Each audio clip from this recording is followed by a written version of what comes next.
Hello అండి. అందరికీ నమస్కారం. నేను మీ Veerabrahmam, consultant pharmacist B pharmacy. Welcome back to our channel pharma and health YouTube channel. చాలామంది సార్ మీకు కాల్ చేస్తుంటే కాల్ కనెక్ట్ అవ్వట్లేదు. ఎప్పుడు కూడా బిజీ అంటుంది అని చెప్పి అంటున్నారు.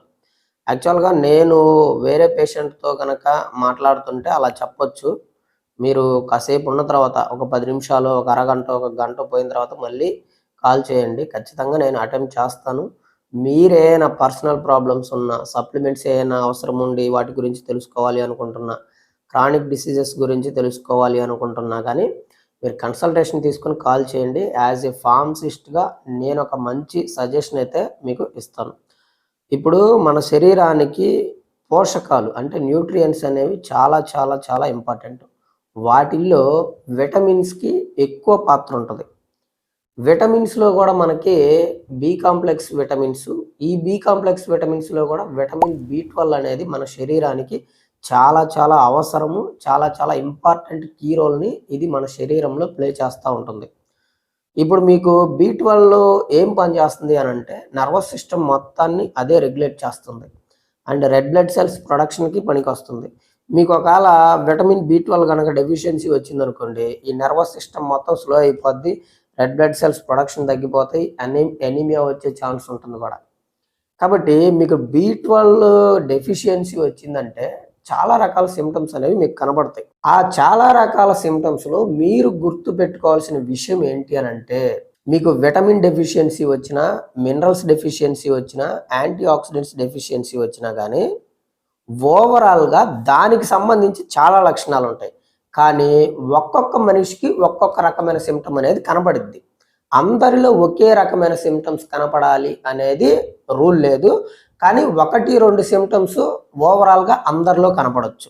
ఫర్ ఎగ్జాంపుల్ ఇప్పుడు మీకు బి12 డెఫిషియన్సీ వచ్చిందనుకోండి, అలసట అనేది దాని కామన్ సింప్టమ్ అది అందరిలో ఉండొచ్చు. కానీ బి12 డెఫిషియన్సీ వచ్చిన వాళ్ళలో కొంతమందిలో పెరిస్థీషియా సింప్టమ్స్ ఉంటాయి. అంటే మీకు కాళ్ళు, చేతులు నొప్పులుగా, తిమ్ముర్లుగా, మంటలుగా, మొద్దుబారినట్టు ఉండటం, సూదులతో గుచ్చినట్టు ఉండటం ఇలాంటి లక్షణాలు కనబడతాయి. కొంతమందిలో మౌత్ అల్సర్స్ కనబడతా ఉంటాయి. కొంతమందిలో యాంగ్జైటీ, డిప్రెషన్ ఉంటుంది.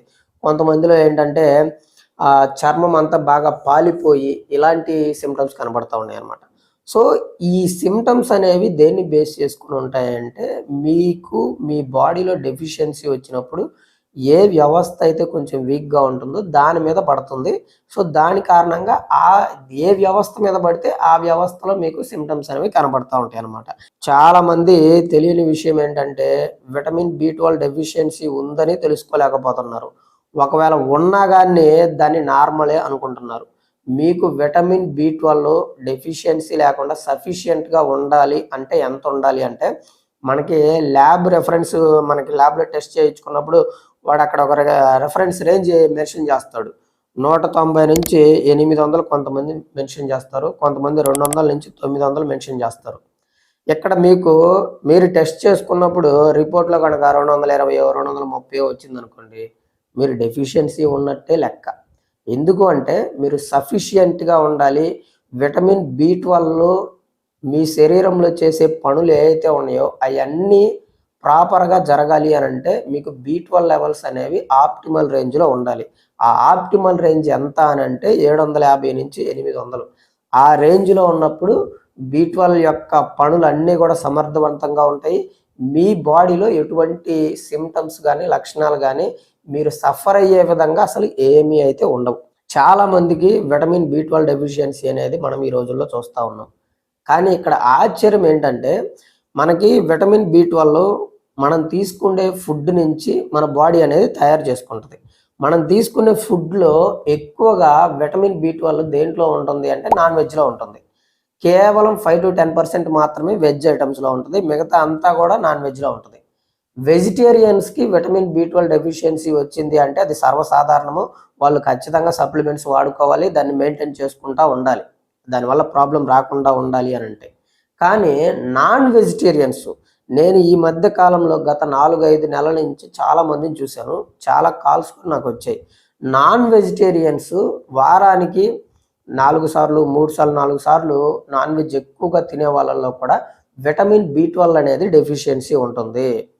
సో వాళ్ళు కాల్ చేసి, సార్ నేను రెగ్యులర్గా నాన్ వెజ్ తింటున్నాను, రిచ్ ఫుడ్సే తింటున్నాను కదా, మరి నాకు ఎందుకు B12 డెఫిషియన్సీ వచ్చిందని చెప్పేసి అడుగుతున్నారు. అందుకనే నేను ఈ వీడియో, మీరు విటమిన్ B12 రిచ్ ఫుడ్స్ ఎంత తిన్నా కానీ మీ బాడీ దానికి అబ్జార్ప్షన్ జరగాలి అని అంటే, B12 అబ్జార్ప్షన్ జరగాలి అంటే మీ బాడీలో 4 రకాల ఫ్యాక్టర్స్ అనేవి కరెక్ట్గా ఉండాలి, అవి పని చేయాలి. ఆ 4 రకాల ఫ్యాక్టర్స్ ఏంటి అంటే, 1 stomach acid, 2 pancreatic enzymes, 3 intrinsic factor, 4 ileal receptors. ఈ 4 రకాల ఫ్యాక్టర్స్ మీ బాడీలో, మీ పొట్టలో కనుక సమపాలల్లో ఉంటే మీరు తిన్న ఫుడ్ నుంచి వచ్చే B12 ఏదైతే ఉందో అది మీ బాడీకి అందుతుంది.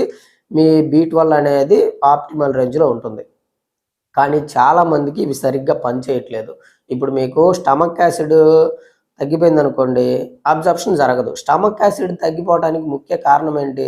చాలామంది అవసరం ఉన్నా లేకపోయినా కానీ గ్యాస్ టాబ్లెట్లు రోజు పొద్దున్నే ఒకటేసుకుంటే అదే పడి ఉంటుందిలే, గ్యాస్ రాకుండా ఉంటుందిలే అని చెప్పేసి ముందు జాగ్రత్తగా కూడా చాలామంది ప్యాంటోప్రజోల్, ల్యాబెప్రజోల్, ఎస్మోప్రజోల్, ఐలాప్రజోల్ ఇట్లాంటివి వేసుకుంటా ఉన్నారనమాట. అనవసరంగా వేసుకుంటున్నారు. సో దాని కారణంగా మీకు స్టమక్ యాసిడ్ అనేది తగ్గిద్ది. ఇంట్రిన్సిక్ ఫ్యాక్టర్ తగ్గడానికి మన ఇమ్యూన్ సిస్టమ్ మిస్టేక్ చేయటం వల్ల ఇంట్రిన్సిక్ ఫ్యాక్టర్ అనేది తగ్గిద్ది. ఇలా మీరు ఈ ఫ్యాక్టర్స్ అన్నీ తగ్గకుండా చూసుకోవాలి. మీకు తెలియకుండా మీరు చేసే పనుల వల్ల ఇవి తగ్గటము, దాని కారణంగా B12 డెఫిషియన్సీ, అబ్జార్ప్షన్ అవ్వక డెఫిషియన్సీ రావటం అనేది జరుగుతుంది. ఈ అబ్జార్ప్షన్ జరగని వాళ్ళు ఎవరైతే ఉంటారో, వీటిల్లో కంప్లైంట్ ఉండి B12 తక్కువ ఉండి, మరి అలాంటి వాళ్ళు B12 పెంచుకోవాలి కదా, వాళ్ళు ఏం చేయాలి అని అంటే సప్లిమెంట్స్ తీసుకోవాలి. ఇక్కడ సప్లిమెంట్స్ తీసుకునే వాళ్ళకు కూడా ఒక విషయం ఉందండి. మీరు సప్లిమెంట్స్ తీసుకుంటున్నప్పటికి కూడా మీకు అబ్జార్ప్షన్ జరగాలంటే స్టమక్ యాసిడ్ అవసరం లేదు, ఇంట్రిన్సిక్ ఫ్యాక్టర్ అవసరం లేదు, అంటే సప్లిమెంట్స్ అబ్జార్ప్షన్ జరగటానికి.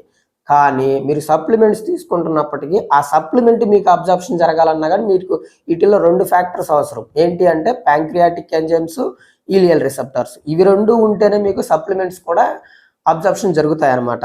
సో కొంతమందికి నేను ఈ మధ్యకు చూసిన చాలా మందిలో, అంటే 100కి ఒక 5-6 అట్లా వాళ్ళల్లో సప్లిమెంట్స్ తీసుకుంటున్నప్పటికీ B12 అనేది పెరగట్లేదనమాట. దానికి కారణం ఏంటి అంటే ఇవి 2 కూడా వాళ్ళకి కంప్లైంట్ ఉండటం అనమాట. అలాంటి వాళ్ళు ఏం చేయాలి అని అంటే, మీరు ఇంకా B12కి సంబంధించి ఇంజెక్షన్ ఫామ్ తీసుకోవాలి. మిథైల్ కోబాలమిన్ ఇంజెక్షన్స్ అని మనకి బయట దొరుకుతూ ఉంటాయి కదా. సో ఆ ఇంజెక్షన్స్ తీసుకోవటం వల్ల మీకు అబ్జార్ప్షన్తో పని లేకుండా, ఎందుకంటే అవి గ్యాస్ట్రో ఇంటెస్టైనల్ ట్రాక్ట్ని బైపాస్ చేస్తాయి కదా, పొట్టలోకి వెళ్ళవు కదా ఇంజెక్షన్స్, డైరెక్ట్గా మనకి బ్లడ్ సర్క్యులేషన్లో కలుస్తాయి. కాబట్టి మీకు వెంటనే B12 అనేది పెరగటానికి ఛాన్స్ 100కి 99% ఉందన్నమాట. ఇక్కడ మనకి ఇంజెక్షన్స్లో బయట మార్కెట్లో 500 mcg ఉంటుంది అండ్ 1500 mcg ఉంటుంది. మీ డెఫిషియన్సీని బట్టి మీరు ఎంత డోస్ తీసుకోవాలి, ఎన్ని వారాలు తీసుకోవాలి అనేది మీ డాక్టర్ మీకు సజెస్ట్ చేస్తాడు. సో ఆ విధంగా అయితే తీసుకోండి. ఇంకా B12కి సంబంధించి మీకు ఏదైనా డౌట్ ఉన్నా, లేదు మీకు పర్సనల్గా ఏదైనా మాట్లాడాలి అన్నా కానీ నాకు కాల్ చేయండి. ఏదైనా చిన్న చిన్న డౌట్లు ఉండి నేను వీడియోలో చెప్పని అయితే కామెంట్ చేయండి. అది నేను రిప్లై ఇచ్చేదైతే రిప్లై ఇస్తాను, లేదు అనుకుంటే వీడియో చేసేదైతే వీడియో చేస్తాను. సో అంతవరకు సెలవు మరి. నమస్కారం. నేను మీ Veerabrahmam, consultant pharmacist B Pharmacy.